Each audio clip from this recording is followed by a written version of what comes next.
अगर गुरु से ज्ञान भी धारण किया है, तो जब तक वो भी मूल प्रकृति को ज्ञान नहीं दोगे गुरु बनके, कैसे मोक्ष होगा?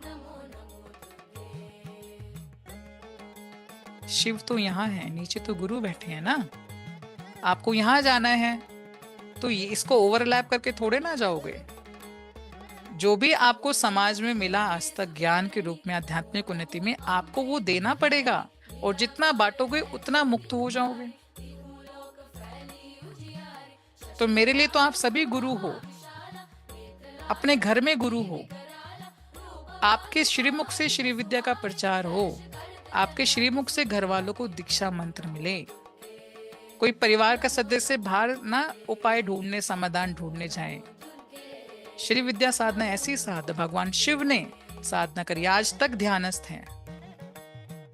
नारायण ने साधना करी, गुरु नानक देव ने साधना करी, सभी देवी देवताओं ने, जिनको देवता बोला, जो देता है उसको देवता कहा गया। तो मनुष्य भाव से देवता भाव, देवता से परमात्मा भाव सिर्फ श्री विद्या से ही हो सकता है। तो कोई छोटी मोटी साधना नहीं है कि मेरा बैंक अकाउंट में अच्छा पैसा आ जाए, मेरे परिवार, ये तो हो ही जाएगा। ये तो बेसिक्स है।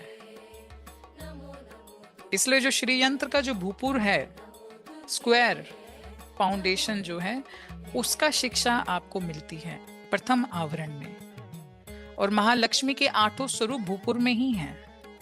अष्ट सिद्धियां, 9 निधियां भूपुर में ही हैं। और घर में भूपुर आपके पितरों की दिशा से एसोसिएटेड है। दक्षिण पश्चिम जो दिशा है वो भूपुर की दिशा है। पृथ्वी तत्व, भूपुर इस पृथ्वी तत्व। तो जब श्री विद्या को आप भूपुर से शुरू करते हो तो सबसे पहले पितरों का उद्धार होता है। धन से रिलेटेड प्रॉब्लम गायब। बेशक इतना हाई रिसेशन हो, जैसे गल्ले पे जाते हो सबसे पहला ग्राहक आपका ही आता है। खड़ा होते हैं आपके लिए ग्राहक कि कब दुकान खोले। परिवार में एक सी विचारधारा।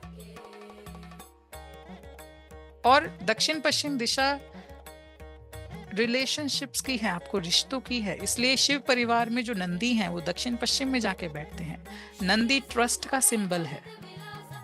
भगवान शिव, माँ पार्वती तो बहुत बार रुष्ट होकर चली गई, नंदी नहीं गए भोलेनाथ को छोड़ के आज तक। तो नंदी ट्रस्ट सिंबल है।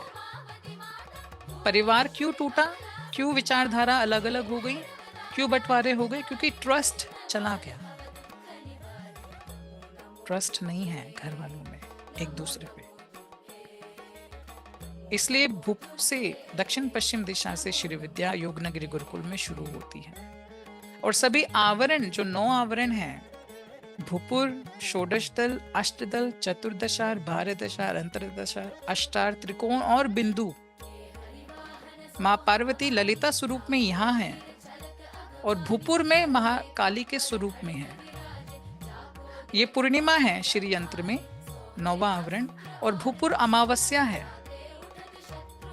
ये शुक्ल पक्ष की पूर्णता है भूपुर में, श्री चक्र में, बिंदु में। और भूपुर जो अमावस की पूर्णता है, काली रात बिल्कुल।